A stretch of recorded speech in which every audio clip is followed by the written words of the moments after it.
எல்லாராலும் நான் காயப்படுத்தப்பட்ட நிலைமையில் இருக்கிறேன். ஏன் என் நிலைமை எப்படி இருக்குன்னு ஏங்காதீங்க. ஒரே ஒரு இடத்துல உங்கள் அன்பை முழுமையாக செலுத்துங்க. அவர் தான் உங்கள் நினைவாக இருக்கிறவர். ஹல்லேலூயா, ஹல்லேலூயா. இன்றைக்கு அவங்கள மறக்கவே மாட்டார். உங்களை நினைத்தருளுவார், ஆசீர்வதிப்பார்.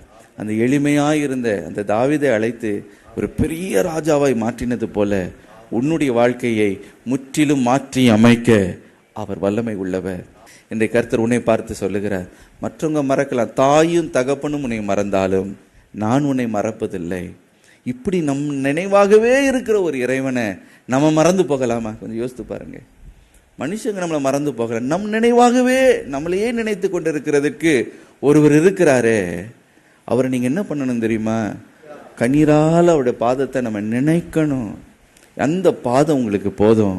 அவரோட பாதத்தை பிடிச்சி முத்தம் கொடுக்கணும். ஹல்லேலூயா.